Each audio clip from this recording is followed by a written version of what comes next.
Swayam Prabha. Digital India. Educated India.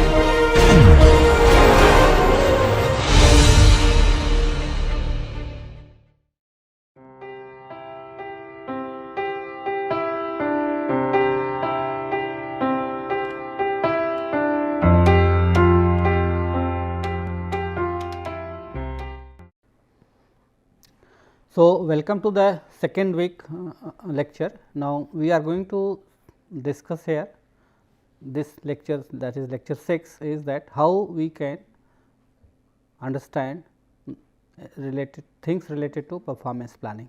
So, when I am talking about performance planning, basically we are going to discuss that how we are going to plan the performance, what are the issues related to performance planning, what are the role of various stakeholders, okay, and how do we go about it, so that you are able to manage performance very well. Now, as we have discussed earlier that when we are talking about performance planning process, that once you are able to decide the prerequisites based on organizational goals and objectives and also the knowledge of the job, you move to the next stage, and this next stage is related to planning, that you need to plan about the performance. You also need to discuss about the development plan that we have discussed, and we also talked about the role of employees in the process and the supervisors. Okay. So, you can see that everyone, most of the people who are going to be involved, whether it is superiors or the management or the head of the department, each one of them is going to be involved in the process of this employee development.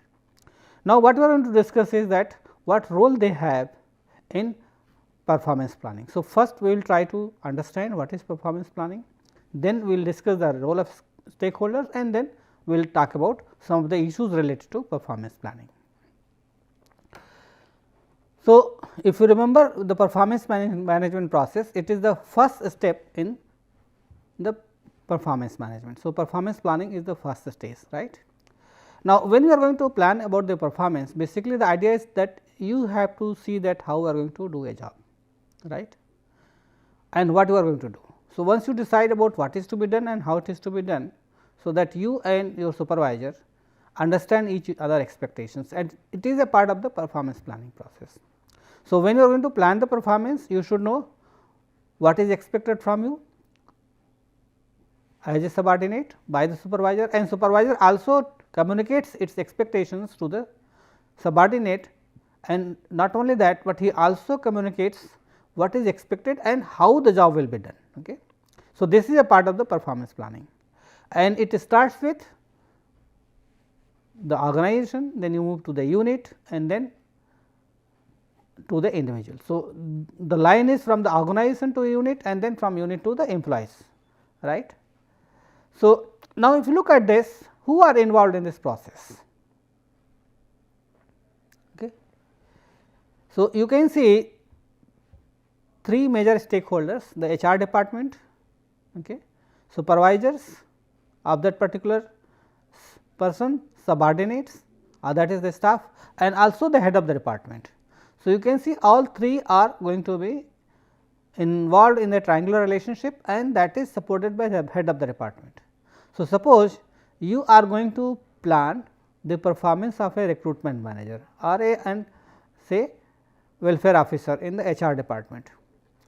So, you have to see that the staff is the welfare assistant, supervisor is the welfare officer, the head of the department, the general manager HR, and then also that HRD head is also involved. So, all these in this process you will find that everybody is going to be involved. Okay. So, when you are going to plan about the performance, you need to ensure that everyone is involved in the process, right, because if you are not going to involve them, later on there could be issues related to development, right. Now, two major stakeholders in this performance planning is the supervisor and the employees, right. So, what is the role of the supervisor in the process of performance planning? Since supervisor is going to direct, guide, control the behavior of the employees, and he is going to be in constant touch and direct touch with the employees, he has a major role to play in the process. So, he has to understand the work that is to be performed by the employees, right. So, he must have a very good understanding of the job that the employee is going to do, right. He must also know what are the critical functions and what are the KRAs. You remember we just talked about KPAs are identifying the key performance areas or key result areas which could be critical. So, the supervisor must understand that what are the critical functions or KRAs which is going to contribute to the performance of the employees, right. And he is going to see that it is going to include things which is a part of the job description, because job description actually tells you or gives you data about the duties and responsibilities, right. So, since the input is coming from job description, supervisor is supposed to know whether the job description that is available for the employees is accurate or not, whether updated information is provided, whether there is a role clarity, whether the employees know what is expected of them or not, okay, whether the job is matching with the individual or not in terms of his knowledge and skill base. So, he is supposed to review the job description and also job specification to ensure that job is matching with the employees, okay, and whether the employees have all the information related to the job, including its expectations, how it is to be done, okay, because that is a part of the job description, and if it is not available, then clarity will not be there. So, in order to have more clarity related to job in terms of its duties and responsibilities, the supervisor is supposed to review it on a regular basis and provided updated information what is supposed to be done in a given job, because sometimes the job description keep on changing if there is change in the role or there is a restructuring exercises goes on. Okay. So, there are a lot of changes which happens because of these exercises in the job of an individual. So, whenever there is any change in the job description, it must be communicated, it must make sure that it is updated, and this is the responsibility of the supervisor to keep abreast of updated information related to the job that a person has to perform, because it is going to contribute to his result areas, right. The next thing is that he must know what does it mean to say successful performance, especially related to the core competencies, okay. And this has to be communicated to the employees. It is very, very important that employees are communicated that okay, these are the competencies which is required for effective performance, and that is why he need to match the job description and job specification. Next area is that, as I told you, that you need to identify the priority areas. As I told you that once you are able to identify KPAs, then you go for giving relative weightage to each of these areas. So, what are the areas which needs more attention, which contributes more to performance. So, that is to be identified. Okay. So, once this weightage you are able to identify the priority areas, you have to communicate it to the people or the employees. So, that they know okay, this is what you are supposed to do, these are the priority areas related to your KPAs, okay, and this is the weightage, and then you need to work on the basis of this. Now, this is to be communicated to the employees, okay, and you also need to tell him that okay, how your work contributes to the goals and objectives of the department. Okay. And then supervisor is also supposed to provide all kind of support and resources in terms of information, resources, tools, training supervisor, because as a supervisor you are going to lead, guide and control the behavior of the employees. But this is not enough, but you also need to act as a resource person. You need to see that whatever resources in terms of infrastructure, tools, equipment that is required by the employees is available. Okay.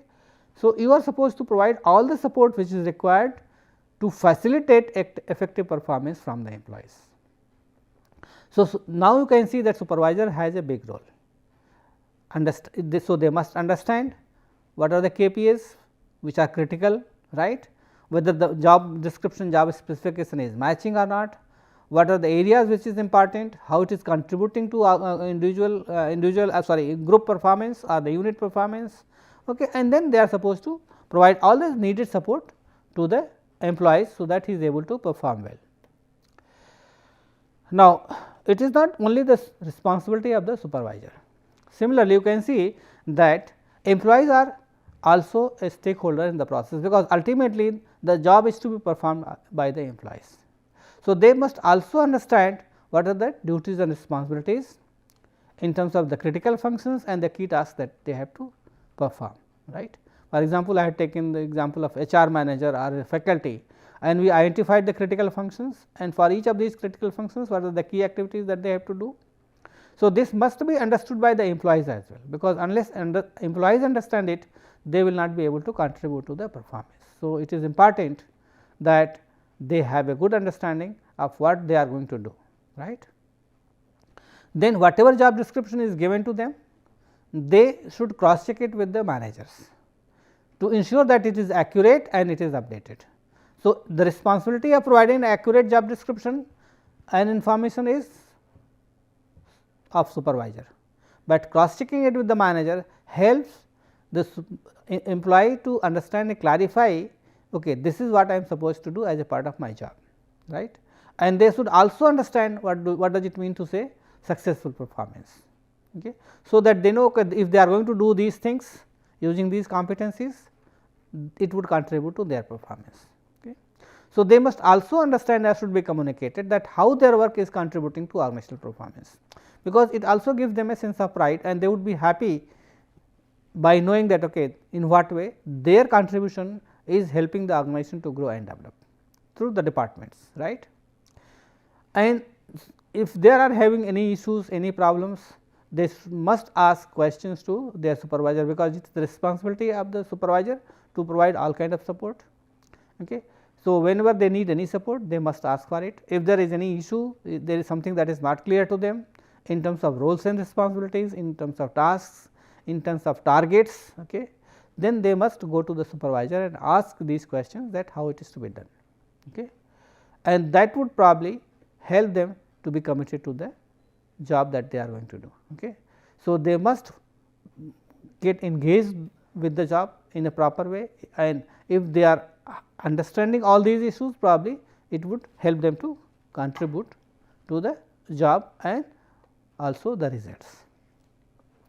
So, now what we have discussed is related to what you call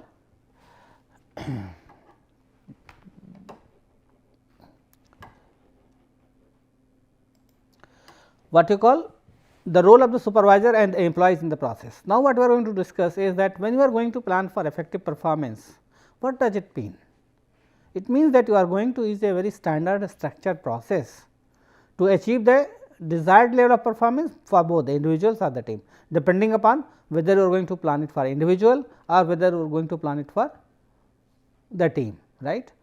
So, any kind of performance plan should occur at two levels. First, you have an initial performance plan in the beginning, okay, this is what you need to achieve, and then based on the performance you are going to have a improvement plan. So, performance planning may occur at two levels. So, first is your performance plan, which is basically nothing else but initial performance, that is where the supervisor and subordinate discuss about the performance and then they try to achieve it. After the performance is achieved, then you are going to talk about the improvement plan, that is related to what we call the development plan. So, we will discuss both these in initial performance plan and performance improvement plan, but before that we talk about the role of a performance plan. What is the role? Why we want to have a plan for the performance? Okay. So, the development of a performance plan happens at the beginning of the performance cycle, right. So, at the first stage, as I told you, that you are going to plan the performance, okay, or when you are going to take up a new role, there also you are going to plan the performance. Okay. So, here you are going to set the scene and discuss the plan by agreeing on certain things, that is what output, projects and deliverables are and what you are going to do basically. So, as a part of the initial performance plan, you are supposed to agree through discussion related to the deliverables, that is part of your result, what kind of productivity or output is supposed to be done and what kind of projects you are going to complete, depending upon the nature of the job that you are going to do. Next, how we are going to do it? It means what are the conduct and behavior, what are the processes that you are going to adopt to achieve those outputs and deliverables, right. And finally, what kind of knowledge and skill base that is required, that you need to do on the job. So, as a part of the performance plan, you need to discuss these issues, so that it is clear to you that okay, this is my performance plan. So, what happens initially? Okay, it is a detailed plan, a specific plan, okay, where you do certain things, like at the first stage you identify the desired performance level. For example, as a student, if you are doing a course and you want to perform well, so your initial performance plan, if you look at it, it could be like what is the performance level that you want to achieve. So, for example, you want to achieve A grade, whether you want to achieve B grade or C grade. Okay. So, what is your, because accordingly you are going to work. So, you need to identify what is the desired level of performance. So, and you need to identify them, right. So, suppose you say that you want to achieve A grade in the course that you are doing. So, as a part of the initial performance plan, with the discussion you are going to set this, okay, that okay, I want to achieve A grade. Okay. So, that is the desired performance level in a particular course. Now, the next stage you are going to identify how these performance level will be achieved. Okay. So, you also need to identify those activities which you are going to carry out in terms of your conduct and behavior through which you are going to achieve this level. So, how are you going to achieve this level of performance in terms of your conduct and behavior? So, regularly attending classes, okay, that is one, listening to the faculty whatever he is teaching, okay, taking up all the assignments, being punctual, readings all the assignments that is given, performing well on the exam. Okay. So, all this could be part of what you call the process through which you are going to achieve this. Okay. So, it is not only that you are going to identify the goal, but you also need to work. So, you need to identify those conducts and behavior which is expected by you to do in order to reach that performance level. Okay. So, if you are regular, if you are doing everything as per the schedule, okay, then probably you would be able to achieve that performance level and achieve the desired grade, right. Then in the process, do you require any feedback, any guidance? So, whether you need the help of the faculty, right, whether you need the help of your peers. Okay. So, if you require it, then you can ask for the support, because needed support is always required. Okay. So, you can go to the faculty if you have any questions, if you want to clarify certain things, you can discuss with your peer groups, right. They can provide you help and direction, or if it is not clear to you, then you can visit your faculty, you can take appointment with him, you can discuss with him that how it is to be done. Okay. So, in the process what will happen, the faculty would be able to tell you, okay, these are the things that you need to do in order to achieve the desired level of performance. Then as a part of this initial performance plan, you also need to see that at the end of that you have a criteria for evaluation, okay, and measure it on a regular basis. So, for example, as a student you are going to write a number of assignments. Okay. So, see that from assignment 1 to assignment 2 whether you have made any progress, from assignment 2 to assignment 3 what progress you have made. Suppose you have given a test 1. So, what is your score? Then you look at your second test whether you have improved or not, and if you have not improved, then what needs to be done. Okay. So, you need to measure your progress on a regular basis to ensure that you are able to achieve the desired performance level. Otherwise, what will happen, if you are not giving feedback and you do not ask for support, okay, and you do not work on it, probably you will not be able to achieve the desired level of goal that is required by you. So, what is the format of a performance plan? Okay. So, it includes the following thing, okay, like specific goals for development, measures, actions that is required to achieve the goal, and how long goals will take to achieve. So, let us take an example here.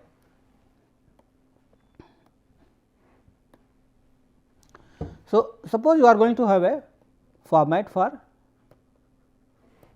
performance plan.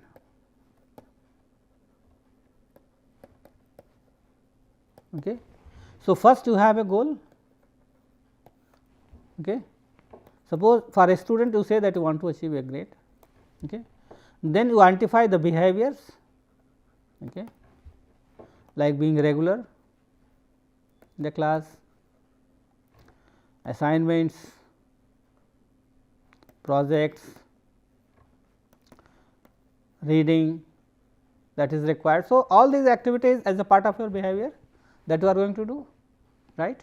So, this goal has to be very specific, okay. And for a course the time frame is, say, suppose 4 months within which you have to do it, because that is to be achieved, right. Then you also see that what kind of support that is needed support from the faculty. So, you ask for it, then feedback, you get feedback at regular intervals, and then finally, you are going to measure it. When you are going to measure, you know that you have asked for it. Suppose you got A grade, it means that you have a you had a successful performance plan and you have been able to achieve the desired level of performance. But suppose if it is not A, but if it is B, it means that there are some issues, okay, somewhere something went wrong, either you did not set a realistic goal, okay, based upon your knowledge and skill base, because it is very, very important. Then when you are going to set the goal related to your performance, you have to be very, very clear, and where you are going to discuss it with your supervisor, make sure that the goals are set in a realistic manner, which could be achieved within a given time frame depending upon the level of competencies that you have. And then you also engage in those productive behavior, which is going to help you to achieve this. So, you need to engage in these kind of activities, which will help you to achieve this grade, and then whatever support is required, you get it. Go for regular feedback. So, for every assignment, after every test, you try to find out what went wrong or what was good, so that you can take certain corrective actions, and finally, you are going to measure your performance in order to see that you are able to achieve the desired level of performance, right. Now, we are moving to the next part, that is performance improvement plan. So, once you have initial performance plan, okay, now what next? So, in performance improvement plan, what you are going to do is that you are going to collect all the information regarding the kind of performance that you have achieved. Suppose you have been expecting A grade and you have got D grade. Okay. So, try to identify what went wrong.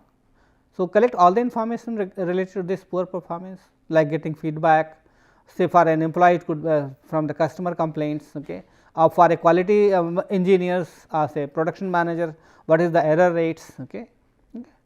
So, you can get this feedback in different form depending upon the nature of the job, right. Then you meet the relevant team members and discuss the issues, that why did it happen. Okay. So, you go for a performance analysis, that will take up later, but in performance analysis you try to analyze the causes of poor performance, right. And you also see that what were the deficiencies or inappropriate behavior, and that need to be identified. For example, did you engage in regular attendance of the classes? Did you write all the assignments? Were you serious to read all the assignments that was given to you? Did you go through textbooks properly, right? Did you appear in the test properly? Did you prepare well for the exam or not? So, what went wrong? So, you need to identify inappropriate behavior to identify the cause which may lead to deficiency. Okay. So, as a part of the performance plan, you must get feedback to ensure that you are able to take certain corrective actions. And based on that, as I have stated earlier, that you need to develop a performance improvement plan. See, it is different from what we had discussed earlier, the performance development plan. Okay. Here the idea is that how you can improve upon your existing performance, right. So, again you get back to the basics. When you are going to set the goal, look at your competencies, look at your knowledge and skill base, look at what you are going to do and whether it is matching or not, and accordingly you are going to set the goals, right.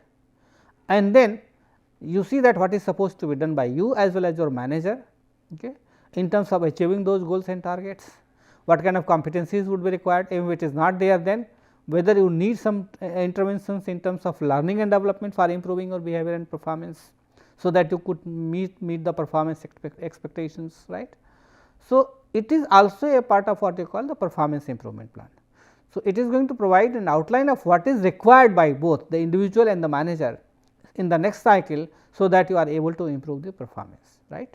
And finally, you are going to follow it up, okay, through feedback, through monitoring, through looking at the progress that you have made at regular intervals. You need to ensure that whether you are on the right path or not, okay, and that is going to again help you to improve your performance on a regular basis. So, what does it should convey? So, if you are talking about the performance improvement plan, it should convey certain things, right. What is the improvements that you want to happen? Okay. What kind of actions you need to take in order to improve your performance? Okay. For example, suppose you have got D grades instead of A, though you wanted to have A grade. So, maybe next time when you are going to take up this course or another course, so you need to decide about the actions that you are going to take up. So, that as a part of a strategy you have to think about those conducts and behavior which would be required by you to achieve that level of performance, right. And what kind of assistance would be required, okay, from different parties. It could be supervisors, it could be friends, it could be others, right, other sources of information which is going to assist you to get that desired results. And then you also need to identify the time frame for achieving these results, right, and how this performance is going to be reviewed. Once you have a performance improvement plan, you have a time frame, you have an objective set for yourself, then you see that whether this performance improvement is to be reviewed and see that whether you have been able to reach to that level or not. And then your manager is going to evaluate that whether your performance has really improved compared to the last cycle or not. And if there is a significant marked difference, then he can say yes, there is an improvement in the performance due to this performance improvement plan, not it is different from the performance development plan. Now, in aggregate basically this is what we call the performance planning, right. Now, if you look at this performance planning, the dialogue that happens is at 3 level. Okay. So, whatever I have discussed related to performance planning is conveyed here in this picture. You can say the first level you are going to agree with what? Agree with your supervisor on the targets that is to be achieved. Okay. Make sure that it is realistic and that could be achieved in a given time frame, right. Then you are going to carry out certain behaviors and conducts, and after this behavior is conducted, then you are going to review it, right. In the review you want to see how well you are doing, right. Then ultimately you assess your performance whether you have been able to achieve it or not. So, at the first level what you do, you discuss your expectations and set the goals with the help of the supervisor, right. Start with, and then you have a dialogue that yes, this is what I need to achieve as a part of my job. Then when you are going for review, what you are going to do? We are going to see whether you have been able to make significant progress or not. Okay. So, you go for checking and review your progress to ensure that yes, you are on the right track. Okay. And then you go for assessment. Okay. In assessment you see whether you have been able to achieve the desired level of performance or not. And it is a, if you look at it, it shows that it is a continuous cycle, it means this process goes on. So, next time when you are going to plan your performance, you go through the same cycle. So, based on the feedback from the previous cycle, you try to ensure that next time you are able to manage your performance very well. And finally, if you are able to manage your performance very well, you can see what happens. Okay. This is the benefit of the performance planning. Okay. If you are able to perform well, what happens? You contribute to the goals of the organizations, okay, right, and it becomes a habit, a routine. So, if you are performing well, this would result in good reward for you, right. So, performance is to be linked with the reward. So, as a part of the performance planning, you need to ensure that people who are performing very well and contributing to the goals and objectives of the organizations are rewarded well, right. Then this is going to help the organization to identify those employees who are consistently performing well, okay, and organization is going to provide a cue, a signal to them to go for this kind of thing on a regular basis, so that this kind of habits get strengthened and they make it as a part of the routine, okay, and then again it is rewarded. So, it becomes a cycle. You keep on performing well consistently, you are being rewarded and you grow in your profession and career, and then organization is going to communicate it on a regular basis that if you perform well, you are going to be rewarded well, right. And that is why if it is planned well, then it helps you to achieve the goals and objectives, and that is the first stage that we have discussed today. Thank you very much.